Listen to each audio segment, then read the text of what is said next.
intéressante de Google Picasa. C'est la reconnaissance faciale qui a été reprise et développée aussi dans Facebook, par exemple. Lorsque vous avez lancé Picasa, automatiquement, il a reconnu tout un tas de visages qui se positionnent dans ce répertoire personnes sans nom. Alors, il ne sait pas de qui il s'agit, mais c'est à vous de l'aider à reconnaître la première fois. Petit à petit, il va améliorer son système de reconnaissance faciale. Alors, je prends un titre d'exemple ici, cette photo, où on peut imaginer que c'est Nadal, dans la finale de Roland-Garros. On va le voir pourquoi. Il y a plusieurs photos.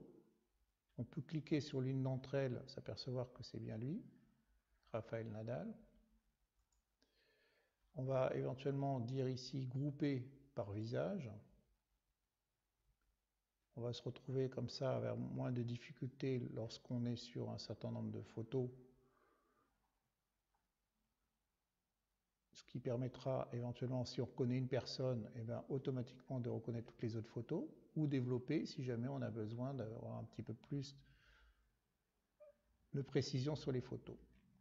Ici, je vais ajouter un nom, Rafael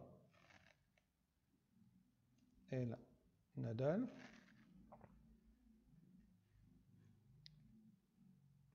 En haut à droite, et je valide.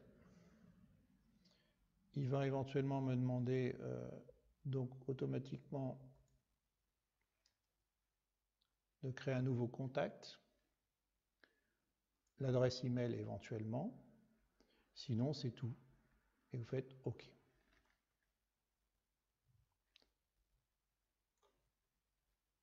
Automatiquement, maintenant, je vais avoir ici une icône Rafael Nadal, et il va petit à petit scanner toutes les photos de l'ordinateur pour voir s'il n'y en a pas d'autres qui pourraient également être associées à Nadal. Dès qu'il en trouve une, il monte un point d'interrogation, notamment il y a celle-là qu'il a trouvée en plus. Si vous êtes sûr que c'est bien lui, vous cochez directement oui, OK. Si c'est pas lui qui est ici, si vous avez un doute, vous pouvez cliquer pour voir la photographie dans son contexte. On voit que c'est bien lui.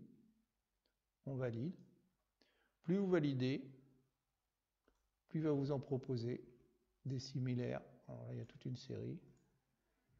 Et il va améliorer au fur et à mesure. Déjà, il en trouve 9 et 4191 va baisser en nombre, etc.